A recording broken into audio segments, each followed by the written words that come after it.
Praise the lord.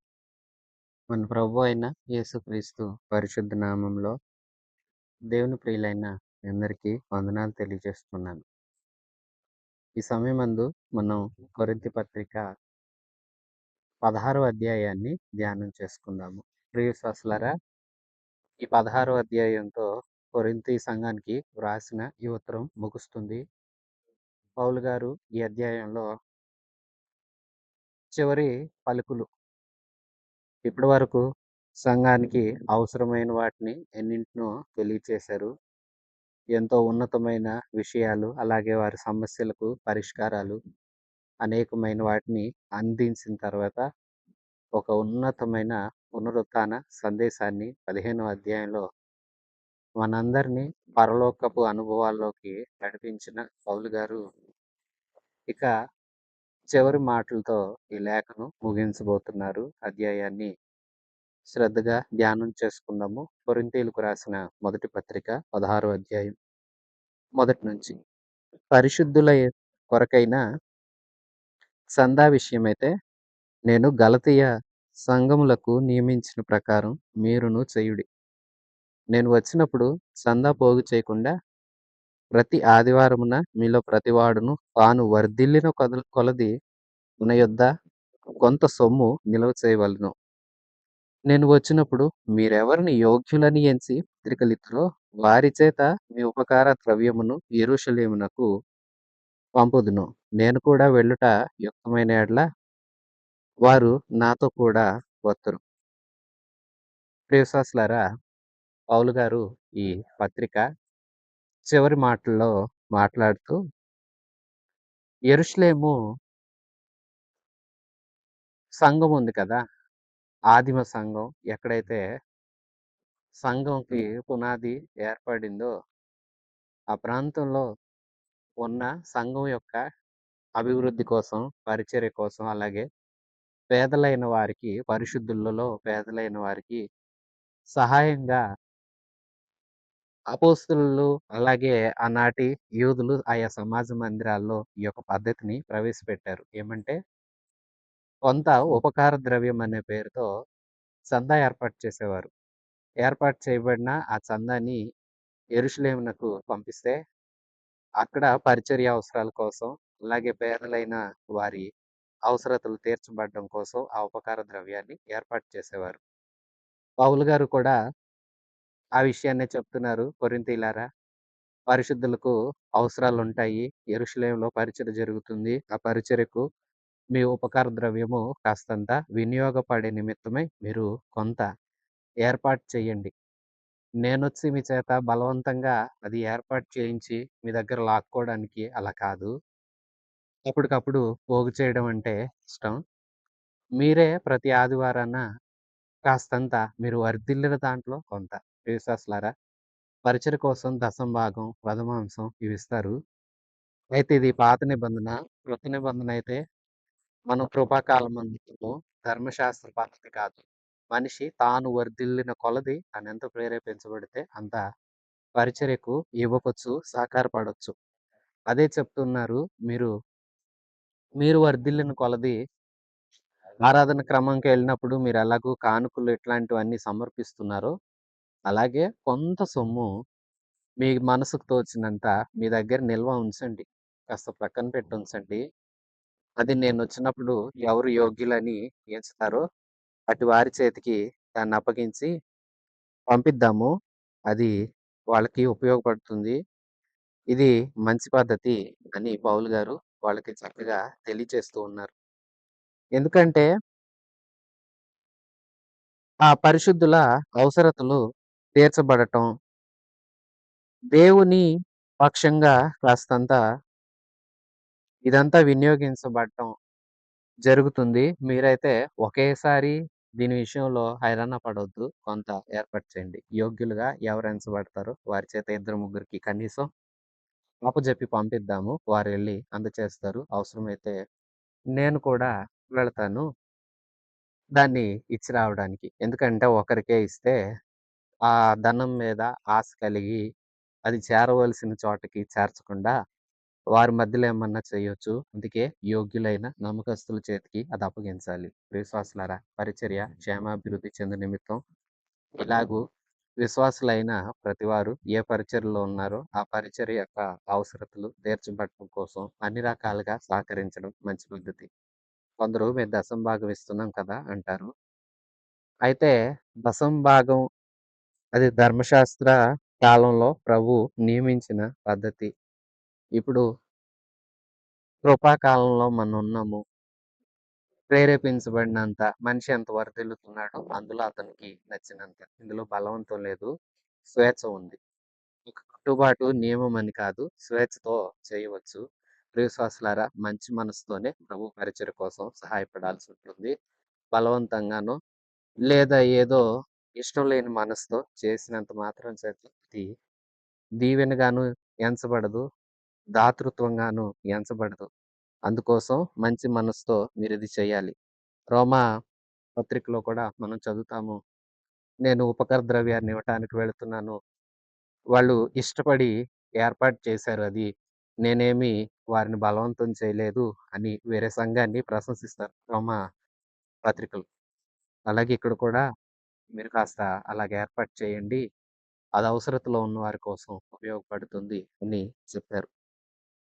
5వ వచనం నుంచి 9వ వచనం వరకు తాను కొరింథీకి వచ్చే విషయాన్ని గురించి మాట్లాడుతున్నారు. 5వ వచనం. అయితే మాసిదోనియలో సంచారమునకు వెళ్ళనుద్దేశిస్తున్నాను గనుక మాసిదోనియలో సంచారమునకు వెళ్ళేటప్పుడు మీ యొద్దకు వస్తాను. అప్పుడు మీ యొద్ద కొంతకాలం ఆగొచ్చు. ఒకవేళ శీతాకాలం అంతా గడుపుతాను. అప్పుడు నేను వెళ్ళెడి స్థలమునకు మీరు నన్ను సాగనంపవచ్చు. ప్రభువు సెలవైతే మీ యొద్ద కొంతకాలము ఉండ నిరీక్షిస్తున్నాను. గనుక ఇప్పుడు మార్గములో మిమ్మును చూచుటకు నాకు మనసు లేదు. కార్యానుకూలమైన మంచి సమయము నాకు ప్రాప్తించి ఉన్నది. మరియు ఎదిరించువారు అనేకులున్నారు గనక పెంతెకొస్తు వరకు ఎఫెసులో నిలిచి ఉంటాను. ప్రియవిశ్వాసులారా, ఇంకా పౌలు గారు తన కార్యాచరణ తెలియచేస్తున్నారు. కొరింథీయులారా, మీ దగ్గరికి రావాలని ఆశిస్తున్నాను. వచ్చి మీ దగ్గర కొంతకాలం ఉండాలని కూడా ఆశపడుతున్నాను. నేను మాసిదోనియాకు వెళ్తాను. ప్రాంతానికి వెళ్ళేటప్పుడు మీ వద్దకు వచ్చి కొంతకాలం ఉండి, వీలైతే శీతాకాలం అంతా మీతోనే ఉండి, ఆ తర్వాత మీ చేత సాగనంపబడాలని ఆశపడుతున్నా. అయితే ఒకటి గమనించండి, ఇది ప్రభు చిత్తమైతేనే. ఈవేళ గొప్ప గొప్ప సేవకులుగా పిలువబడుతున్న అనేకులున్నారు. వారంటారు, మాకు వచ్చే ఏడాది, ఆపై వచ్చే ఏడాది వరకు కూడా మాకసలు ఖాళీలు లేవు. మా డైరీలో అన్నీ రాయబడ్డాయి. మేము ఎన్నో స్థలాలకు వెళ్ళాలి అంటారు. పౌలు గారు చూడండి, నా చేతిలో ఏమీ లేదు. ప్రభు అనుకూలపరిస్తే నేనొస్తానంటున్నారు. ఎవరైనా సరే దేవునికి అప్పజెప్పుకోవాలి. మనం ఈ మాటే చెప్పాలి. ప్రభు చిత్తమైతేనే మనం ఏదైనా చేయగలుగుతాం. ప్రభు సెలవు లేకుండా ఏమీ చేయలేం. ప్రభు చిత్తానికి అప్పజెప్పుకొని మనల్ని మనం ఆయనకి నచ్చినట్లుగా, ఆయన కోరుకున్నట్లుగా మన ప్రయాణాలైనా, మన మార్గాలైనా, మన ఉద్దేశాలైనా ఏవైనా ఉండటం ఎంతైనా మంచిది. మంచి సమయం నాకిప్పుడు ప్రాప్తించింది. ఎఫెస్‌లో ఇంకా ఎదురాడుతున్న వారున్నారు. నేనిక్కడ పెంతెకోస్తు వరకు ఉంటానేమో. ఇక్కడ ఇంకా కొంత పరిచర్య చేయవలసిన అవసరత ఉన్నట్లుగా అనిపిస్తుంది అన్నట్లుగా మాట్లాడుతున్నారు. అయితే ఇప్పుడు ఎఫెస్ నుంచి వెళ్ళిపోయే దారిలో రాను. నేను మాసిదోనియాకు వెళ్ళేటప్పుడు మీ దగ్గరికి వచ్చి అక్కడి నుండి వెళతాను అంటూ ప్రభు చిత్తమైతే మీ దగ్గరకొస్తాను అని నా నిరీక్షణను చేస్తున్నారు. సంఘానికి ఎన్నో విషయాలు ఈ అధ్యాయం వరకు కూడా వివరించి చివరగా అంటున్నారు, పరిశుద్ధుల అవసరాల కోసం మీరు కాస్త సహాయపడండి. రెండవదిగా నేను మీ దగ్గరికి రావాలనుకుంటున్నాను గానీ ప్రభు సెలవైతే వస్తాను. మీరు మాత్రం మంచిగా ఉండండి. ఏ విషయంలో తప్పిపోవద్దు. 10వ వచనం నుంచి.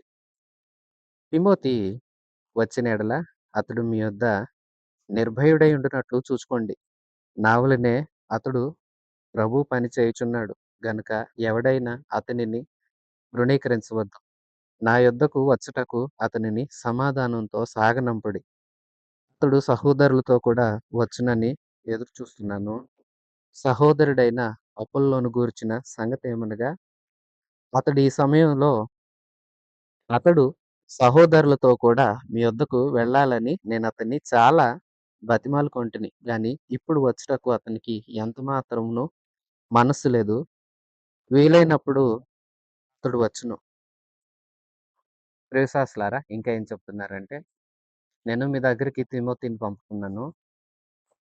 తిమోతితో కూడా కొందరు సహోదరులు వస్తారు. వారు మీ దగ్గరకొచ్చి, మీ దగ్గర నుండి మంచిగా సాగనంపబడి, నా దగ్గరికి మీ సమాచారాన్ని తీసుకొని రావాలని నేను ఎదురు చూస్తున్నాను. మీరు ఆ విషయాన్ని గమనించండి. తిమోతి మీ దగ్గరకొచ్చినప్పుడు అతడు యువకుడు. యువకుడయినంత మాత్రం చేత మీరు ఆటంకపరచొద్దు. అతడు నాలాగే ప్రభు పని చేస్తున్న ఒక సేవకుడు. నేనెలాగ నడుస్తున్నానో, నేనెలాగూ ప్రవర్తిస్తూ వస్తానో, ఇలాంటి విషయాలన్నీ అతడు మీకు జ్ఞాపకం చేస్తాడు, బోధిస్తాడు. మీ వద్ద అతడున్నేంత కాలం ఏ భయం లేకుండా చాలా చక్కగా ఉండగలిగేలాగా మీరతన్ని మంచిగా చూసుకోవాలి. అతడు మరలా నా దగ్గరికి మంచి సమాచారం తీసుకొని రావాలి. అతని కోసం నేను ఎదురు చూస్తూ ఉంటాను. ఇప్పుడతడు మీ దగ్గరికి వస్తాడు అంటూ తిమోతిని గురించి చెప్పి, నేను అపోల్లోను కూడా మీ దగ్గరికి రమ్మని కోరుకున్నాను. బతిమాలాను. అయితే అపోల్లో రావటానికి ఇష్టపడలేదు. విశ్వాసులారా, అపోల్లోకి ఇష్టం లేదు. కారణం ఏంటంటే, అపోల్లో పేరు చెప్పుకొని కూడా వీళ్ళొక గుంపయిపోయారు. మనం మొదటి 4 అధ్యాయాలు చదివాం కదా! అక్కడ వారేమన్నారు, మేము కేఫా వారం కొందరని చెప్పుకుంటున్నారు. అపోల్లో వారం అని కొందరు చెప్పుకుంటున్నారు. పౌలు వారం అని కొందరు చెప్పుకుంటున్నారు. క్రీస్తు వారం అని కొందరు చెప్పుకుంటున్నారు. ఇంతకు సంగతేంటంటే, అపోల్లో పేరే అడగకుండా, అపోల్లో ఉద్దేశమే లేకుండా, అపోల్లోకే తెలియకుండా అపోల్లో పేరున పార్టీ స్థాపించారు. అందుకే అపోల్లోకి వెళ్ళటం ఇష్టం లేదు. ఎందుకంటే, నా పేరు చెప్పుకొని నాయకత్వాన్ని దుర్వినియోగం చేస్తూ ఇలాగూ వేరైపోతున్నారు అన్న సంగతి తెలిసి, ఇంకా నేను వెళ్తే ఇంకెలాంటి పరిస్థితి అవుతుందో అనుకున్నాడో ఏమో! పౌలు గారు అడిగితే, "అయ్యా! నేనిప్పుడు ఎళ్ళనండి. నాకసలు ఇష్టం లేదు. నాకు మనసు లేదు. మరొకసారి వెళతానని" పౌలు గారి మాటను దాటివేశాడు. అయితే వెళ్ళటానికి ఇష్టపడలేదు. ఆ సంగతినే కొరింథీయులకు తెలియచేస్తున్నాడు పౌలు గారు. చూడండి, తిమోతి అయితే వస్తాడు. తను మీ దగ్గర చక్కగా ఉండాలి. ఏర్పాట్లన్నీ చేయండి. ఏ ఇబ్బంది కలిగించకండి. అపోల్లోను కూడా మీ దగ్గరికి రమ్మన్నాను. అతడు మంచి సేవకుడు. కానీ అతడైతే రావడానికి ఇష్టపడలేదు. అతనికి ఇప్పుడైతే మనసు లేదు. మీ దగ్గరికి రావడానికి ఇష్టపడట్లేదు. 13వ వచనం నుంచి. మెలకువగా ఉండుడి. విశ్వాసమందు నిలకడగా ఉండుడి. పౌరుషము గలవారై ఉండుడి. బలవంతులై ఉండుడి. మీరు చేయు కార్యములన్నీయు ప్రేమతో చేయుడి. ప్రియవిశ్వాసులారా, చివరగా సంఘానికి ఆజ్ఞాపూర్వకంగా లేదా సూచనప్రాయంగా ఇంకా చెప్పాలంటే ఒక కట్టడ, ఒక పాటించవలసిన నియమంగా మాట్లాడుతున్నారు. సహోదరులారా, కొరింథీయులారా, మెలకువగా ఉండండి. మెలకువగా ఉండటం అంటే నిద్ర మానుకొని కూర్చోమని కాదండి. మెలకువ అంటే తెలివి కలిగి ఉండమని, స్పృహలో ఉండమని. ఏది మంచో, ఏది ఒప్పో నిద్రపోతున్నాడు మత్తుగుండి వాడికి కదా ఏం చేస్తున్నా, చుట్టూ ఏం జరుగుతున్నా తెలియనట్లుంటాడే, అలా ఉండొద్దు. మీ చుట్టూ ఏం జరుగుతుందో ప్రభువునందున్న మీరు ఏ పాపం మీకు అంటనివ్వకుండా మెలకువగా, తెలివి గలవారిగా, స్పృహలో ఉన్నట్లుగా నడుచుకోండి. జాగ్రత్త, నిద్రమత్తు వారిలాగా ఉండొద్దు. నిద్రపోవుచున్న వారిలాగా మీరుండొద్దు. మీరు ప్రతిదాన్ని పసిగట్టాలి. చాలా జాగ్రత్త. మెలకువగా ఉండండి. తర్వాత అంటున్నారు, విశ్వాసమందు నిలకడగా ఉండండి. మీ విశ్వాసం వ్యర్థం కాకూడదు. వ్యర్థమైతే మేము చెప్పిన సాక్ష్యం, మేమొచ్చి మీ దగ్గర బోధ చేసిన ఈ బోధ అంతా వృధా అయిపోతుంది. అందుకే మీ విశ్వాసం వ్యర్థం కానీయొద్దు. ఏ సువార్త విని మీరు ప్రభువులోకొచ్చారో, ఎలాగైతే ప్రభువుని మంచి మనస్సాక్షితో మీరు అంగీకరించారో, స్వీకరించారో, ఆ విశ్వాసం మీరున్నంత కాలం మీలో నిలిచి ఉండాలి. విశ్వాసి నిజమే. విశ్వాసం లేనివాడు క్రైస్తవుడు అనిపించుకోడు. క్రైస్తవంలో ఒక వ్యక్తి ఎదగాలంటే, క్రీస్తు బిడ్డగా ఒక వ్యక్తి ఉండాలంటే, అతడు విశ్వాసమందు నిలకడగా ఉండాలి. పరిస్థితులేవి ఎల్లవేళలా ఒకలాగుండవు. విశ్వాసమే లేని వ్యక్తిగా మార్చేసే సందర్భాలు కూడా ఎదురవుతాయి. అంటే విశ్వాసం నుండి తప్పించే పోరాటాలు ఎదురవుతాయి. ఎన్ని పోరాటాలు ఎదురైనా మీ విశ్వాసం రాజీ పడకూడదు. వృధా అయిపోకూడదు. లేనినట్లుగా ఉండకూడదు. విశ్వాసమందు నిలకడగా ఉండండి. తప్పిపోవద్దు. అప్పుడు బోధలొస్తాయి. దుష్ట సాంగత్యం ఉంది వెళ్ళొద్దు. ఎందుకంటే మంచి నడవడిని కూడా చెరిపేస్తుంది. మోసపోవద్దు. అబద్ధపు సిద్ధాంతాల వెనకాల పోవద్దు. మీరు మా ద్వారా ఏది విన్నారో, విన్న తర్వాత ఏది నమ్మారో ఆ నమ్మకం మీద స్థిరంగా ఉండండి. నిలకడగా ఉండండి. కదలొద్దు. కాసేపు ప్రభు కాసేపు చేస్తాడా? కొందరుంటారు 99 కార్యాలు ప్రభు చేయగా చూస్తారు. మరలా 100వ దగ్గర వచ్చేసరికి కూడా మరలా మొదట్లో ఎలాగైతే ప్రశ్నతో ఉన్నారో అలాగుండిపోతారు. చేస్తాడంటావా ప్రభువు? ఇది కూడా జరిగిద్దా? ఏమి 99 నీ కళ్ళ ముందే నీ జీవితంలోనే జరిగాయి కదా! మరి ఇప్పుడెందుకు అనుమానం వచ్చింది? అందుకే పౌలంటున్నారు విశ్వాసంలో నిలకడగా ఉండు. తప్పిపోకు. తర్వాత పౌరుషము గలవారై ఉండండి. ఇది పెద్దగా చెప్పాల్సిన అవసరం ఉందా? మనిషికి పుణ్యాన్నే వస్తది పౌరుషం. అయితే లోకంలో ఎవరో నిన్నేదో అన్నారనో, మాట పట్టింపులనో వీటికి కాదు నువ్వు పౌరుషం చూపించాల్సింది. పౌరుషం కలిగి ప్రభువుని సేవించు. ప్రభువులో పౌరుషంగా నిలబడు. రోషం కలిగి నిలువు. ఇప్పుడు నీవున్న ప్రాంతం కొరింథు ప్రాంతం. కొరింథులో పాపముంది. అనేక రకములైన పాపపు అలవాట్లతో నిండుకున్న వారున్నారు. అలాంటి వారి మధ్య నీవు నమ్మిన క్రీస్తుని చేతపట్టుకొని, క్రీస్తు సువార్తను చేతపట్టుకొని పౌరుషం కలిగి ఠీవిగా, యుద్ధశూరుడిగా నీవు నిలబడాలి. అదే చెప్తున్నారు పౌలు గారు.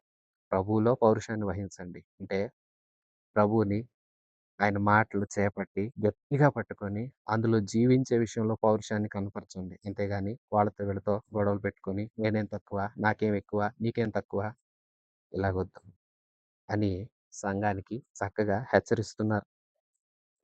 బలవంతులై ఉండండి. మనలో ఉన్నవారు లోకంలో ఉన్నవానికంటే ఎదుగుడు. మన ప్రభువైన యేసు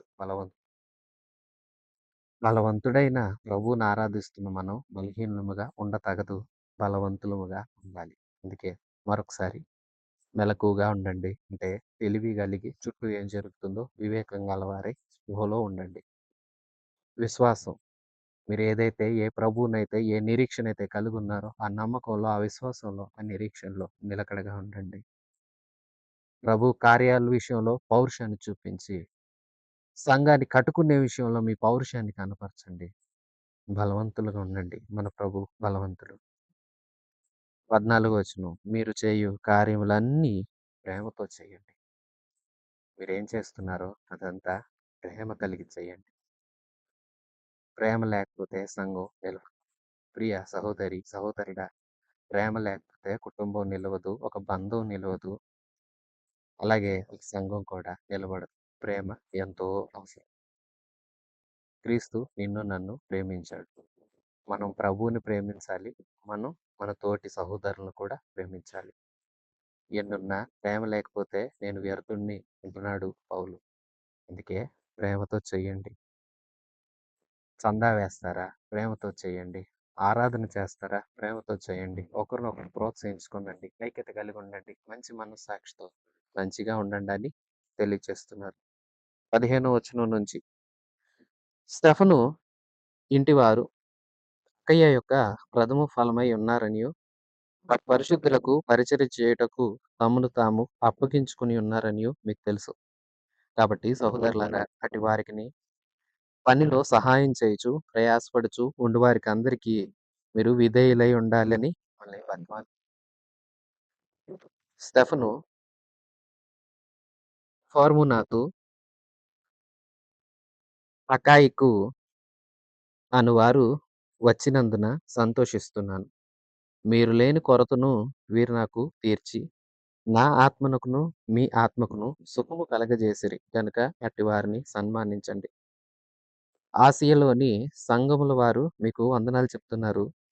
అకుల, ప్రిస్కిల అనువారును వారి ఇంటనున్న సంఘమును ప్రభునందు మీకు అనేక వందనములు చెప్పుచున్నారు. సహోదరులందరూ మీకు వందనములు చెప్పుచున్నారు. పవిత్రమైన ముద్దు పెట్టుకొని మీరు ఒకరికొకరు వందనములు చేసుకొనండి. పౌలను నేను నా చేతితోనే వందన వచనము వ్రాయుచున్నాను. ఎవడైనను ప్రభువును ప్రేమించకుంటే వాడు శపించబడుగాక. ప్రభువు వచ్చుచున్నాడు. ప్రియశ్వాసులారా స్టెఫను ఇంటివారు అకయలో ప్రథమ ఫలంగా ఉన్నారు. వారు ప్రభువునందు ఎంతో ప్రయాసపడుతున్నారు. వారిని సన్మానించండి. అలాంటి పరిశుద్ధులైన వారు ఉన్నారు కదా! అలాంటి వారికి మీరు విధేయులుగా ఉండండి. పరిచర్యల్లో సహకరించండి. ప్రయాసపడే వారితో మీరు ప్రయాసపడండి. పరిశుద్ధుల అవసరతలలో పాలు పొందండి. అవసరతలు తీర్చండి. మీ వంతు సహాయం మీరు అందించండి. అలాగే స్టెఫను, ఫర్మునాతు, మికాయికు నా దగ్గరకొచ్చారు. వారు మీరు లేని లోటు నాకు తీర్చారు.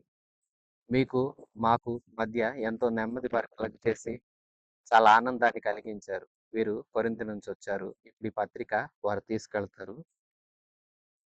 కొరింథీయులకి అందచేస్తారు. అందుకే వారిని గురించి పౌలు గారు ప్రత్యేకించి కొరింథీలో ఇలాగ మంచిగా సహకరించిన వారందరి పేర్లు కూడా ఇలా క్లుప్తంగా తెలియచేస్తున్నారు పౌలు గారు. అకుల, ప్రిస్కిల్ల వీరు కూడా వారి ఇంటనున్న సంఘం కూడా మీకు వందనాలు చెప్తున్నారు. అకుల, ప్రిస్కిల్ల కొరింథీలోనే పౌలు గారిని కలుసుకున్నారు. వీరు వృత్తిరీత్యా డేరాలు కొడతారు. పౌలు గారు కూడా అదే వృత్తిలో ఉన్నారు. వారు ఆ దంపతులిరువురు సువార్తలో ఎంతగానో బలపడ్డారు. అంతేనా? వారు రోమా చక్రవర్తి ఆదేశం మేరకు రోమ్‌ని వదిలేసి కొరింథీకొచ్చారు. కొరింథీలో ఉండి కొరింథీ నుంచి పౌలు గారు వెళ్ళేటప్పుడు కొరింథీ నుంచి వారు కూడా ఎఫెసుకు వెళ్లి కొంతకాలం పౌలు గారితో పరిచర్య చేశారు. ఎఫెసు నుంచి మరలా రోమ్‌కి వెళ్లి ఇక్కడ పరిచర్య చేస్తున్నారు. వీరు ఎక్కడున్నా వారి ఇంట్లోనే సంఘాన్ని ఏర్పాటు చేసుకొని చుట్టుప్రక్కల వారందరితో కూడా కలిసి దేవుడిని ఆరాధన చేస్తూ ఉంటారు. అందుకే వారి ఇంటనున్న సంఘము మీకు వందనాలు చెప్తున్నారు అని నేను కూడా నా చేత్తో వందనవచనం రాస్తున్నాను సహోదరులారా. మీరు పవిత్రమైన ప్రేమతో ఒకరినొకరు ప్రేమించండి. ఒకరికొకరు వందనాలు చెప్పుకోండి. ప్రేమ గలవారై ఉండండి. ప్రేమలో లోపం ఉండకూడదు. సంఘం వర్ధిల్లాలి. ప్రభువు వస్తున్నాడు. త్వరగా వస్తున్నాడు. ఆయన్నెవరైతే ప్రేమించకుండా ఉన్నారో వారు శాపగ్రస్తులవుతారు. జాగ్రత్త. ఎందుకంటే ప్రభు మనల్ని ప్రేమించి తన ప్రాణాన్ని అర్పించే అంత ప్రేమ చూపించారు. అంత ప్రేమించిన ప్రభువుని ప్రేమించిన వాడు నిజంగా శాపగ్రస్తుడే. ప్రభువుని ప్రేమించని వాడు సంఘంలో నిలవలేడు. ఎందుకంటే ప్రభువుని ప్రేమించని వ్యక్తులు లోకాన్ని ప్రేమిస్తారు. వాళ్ళకి లోకమే ఇష్టం. లోకంలో ఉన్నవంటేనే ఇష్టం. ప్రభు అంటే ఇష్టం ఉండదు. పేరుకి సంఘంలో ఉంటారు. అలాంటి వారు శాపగ్రస్తులవుతారు. జాగ్రత్త. మీరు సంఘంలో ఉన్నారు. ఏ ప్రేమనైతే మీరు అనుభవిస్తున్నారో ఆ ప్రభువుని మీరు కూడా ప్రేమించాలి. అలాగుండకపోతే శాపగ్రస్తులవుతారు. సంగమా సిద్ధపడండి. ప్రభు వచ్చుచూ ఉన్నాడు. ఆయన త్వరగా వస్తున్నాడు. ఆయన వచ్చే సమయానికి మీరందరూ సిద్ధపాటు కలిగి ఉండాలని పౌలు గారు తెలియచేస్తూ ఉన్నారు. మంచిగా మీరందరూ కూడా నడుచుకోవాలని తెలియచేస్తూ ఉన్నారు. 24 వచనం. క్రీస్తు యేసునందలి నా ప్రేమ మీ అందరితో ఉండునుగాక. ఆమేన్ అంటున్నారు పౌలు. క్రీస్తు యేసులో నేను మిమ్మల్ని ఎలా ప్రేమిస్తున్నానో నా ప్రేమ కూడా మీతో ఉంటుంది. ఎప్పుడూ ఉంటుంది. మీరు కూడా నా విషయంలో అలాగే ఉండండి. ఇది 16వ అధ్యాయం. మొదటి 4 వచనాలలో మీరు పరిశుద్ధులైన పేదలున్నారు. అలాగే పరిచర్య అక్కర్ల కోసం కొంత చందా ఏర్పాటు చేయండి. దాతృత్వపు హృదయం కలిగి ధారాళంగా మీ మనసుకు తోచినంత మీరు ఏర్పాటు చేయండి. నేను వచ్చి మీ చేత బలవంతంగా చేపించను. కానీ నేనొచ్చేసరికి మీరు సిద్ధపరచి ఉంచితే చాలా మంచిది. ఇష్టం కలిగి చేయండి. కష్టపడొద్దు. తర్వాత 5వ వచనం నుంచి 9వ వచనం వరకు. ప్రభు చిత్తమైతే ఒకానొక సమయం ప్రాప్తించినప్పుడు, ప్రభు సమయాన్ని అనుకూలపరిచినప్పుడు మీ దగ్గరకొస్తా. రావాలని కోరుకుంటున్నా. వస్తే మీతో కొంతకాలం ఉంటాను. ఉండి మీతో కూడా సంతోషిస్తాను. ఆ తర్వాత మరలా వేరే ప్రాంతానికి వెళతాను. 10వ వచనం నుంచి 24వ వచనం వరకు. తిమోతిని మీ దగ్గరికి పంపుతాను. తనొచ్చి నాలాగా మీకు పరిచర్య చేస్తాడు. నేనేమై ఉన్నానో, ఎలా నడిచానో అలాంటి విషయాలు మీకు జ్ఞాపకం చేసి ప్రభువులో మిమ్మల్ని ఇంకా బలపరుస్తాడు. అతడు యవనస్తుడు. అతడిని తృణీకరించొద్దు. అతడికి ఏ భయం లేకుండా మీ మధ్య ధైర్యంగా ఉండేలాగా మీరే అతన్ని చూసుకోవాలి. అతడు సహోదరులతో కూడా వచ్చి మిమ్మల్ని గురించి మంచి సమాచారం అందిస్తాడని, నా మాట మీరు వింటారని, తిమోతిని బాగా చూసుకుంటారని తిమోతి రాక కోసం నేను ఎదురు చూస్తున్నా. అతడొచ్చి మంచి సమాచారం మీకు చెప్తాడు. స్టెఫను, ఫోర్మునాతు, అకాయికు మీ దగ్గరకొస్తారు. వారు నా దగ్గరకొచ్చారు. వారు మరలా మీ దగ్గరకొస్తారు. వారు రావటాన్ని బట్టి నేనెంతో సంతోషిస్తున్నాను. ఆసియాలో ఉన్న సంఘములు, అలాగే ఆయా సంఘాల వారు, ప్రిస్కిల, వారి ఇంటనున్న సంఘస్థులు అందరూ మీకు వందనాలు చెప్తున్నారు. వెటుకు ప్రభువునందు మీరు మెలకువగా ఉండండి. విశ్వాసమందు నిలకడగా ఉండండి. సడలిపోవద్దు. పౌరుషం కలిగి ప్రభువులో పని చేయండి. లోకంలో పౌరుషం చూపించొద్దు. మాకదుంది, ఇదుందని గర్వపు విధానాన్ని మీరు ప్రదర్శించవద్దు. ప్రభు పని చేయటంలో మీ పౌరుషాన్ని, మీ రోషాన్ని చూపించండి. ప్రభువు బలం గలవాడు, బలవంతుడు. మరణాన్ని జయించినంత బలవంతుడు. మరణాన్నే ఎదిరించి గెలిచిన దేవుడు కదా!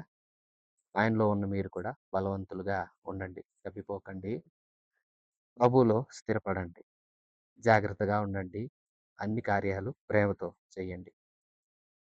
సాధ్యమైతే మీ దగ్గరికి త్వరలో వస్తాను. మా ప్రేమ కూడా మీతో ఉంటుంది. మీ ప్రేమ కూడా నాకెప్పుడు తోడుగుంటుంది. మీరు నా కోసం ప్రార్థన చేస్తారని నేను విశ్వసిస్తూ ఉన్నాను. నా ప్రార్థనలో కూడా మిమ్మల్ని జ్ఞాపకం చేసుకుంటున్నాను. సువార్త విషయంలో లోకానికి అది వెరితను.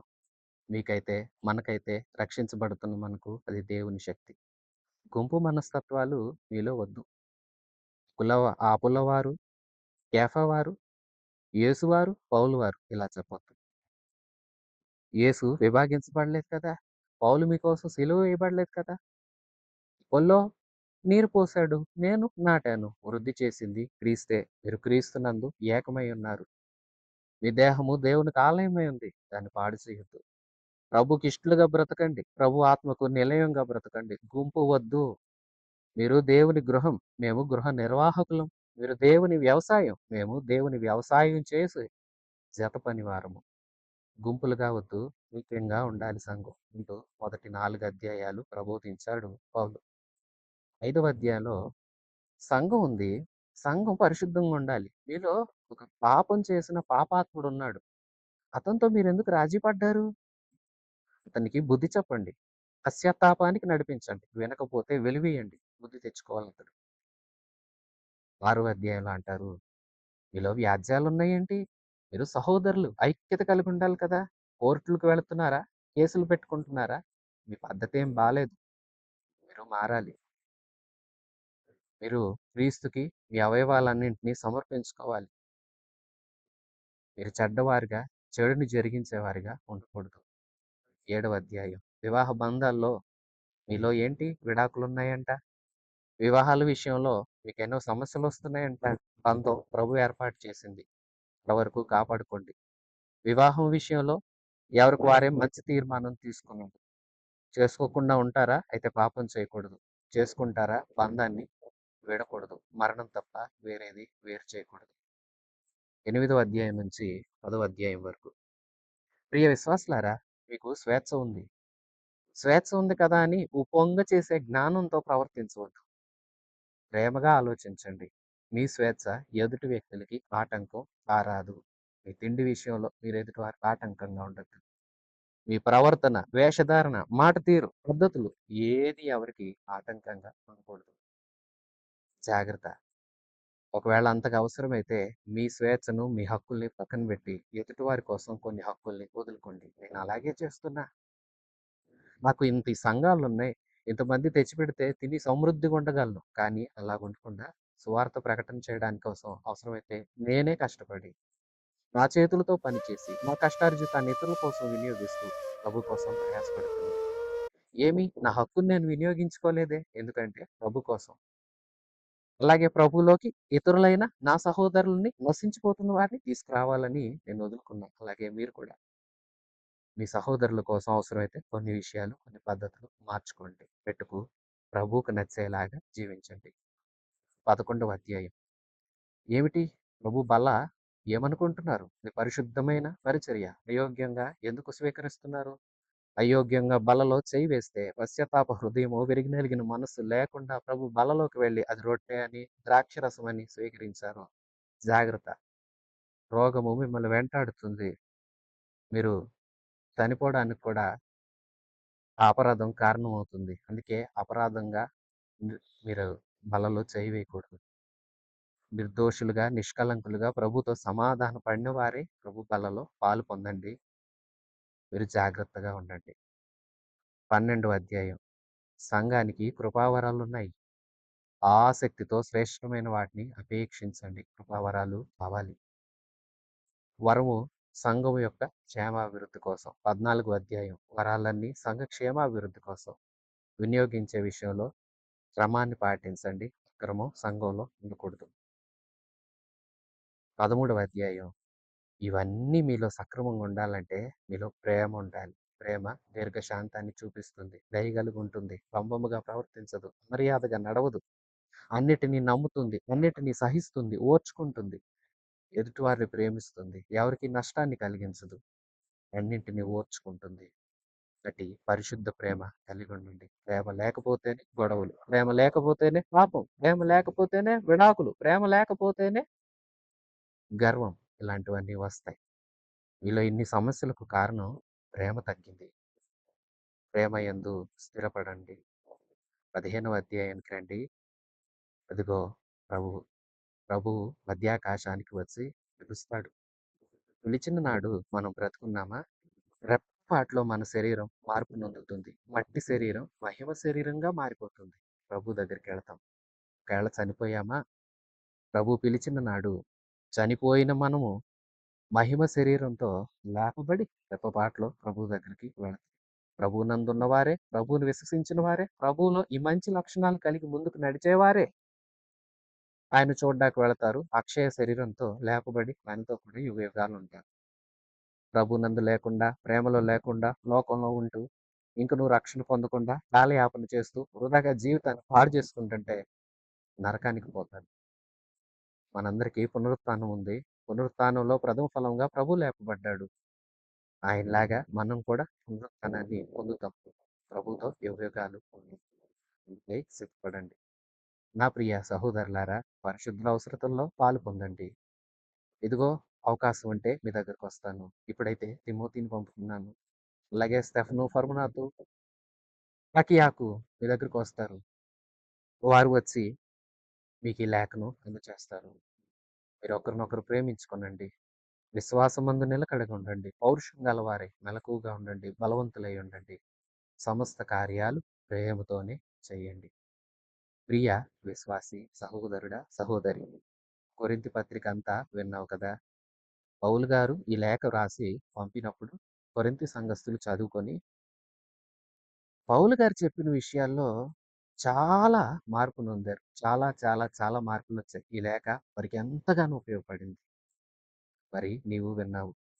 నువ్వెంత మార్చుకున్నావు?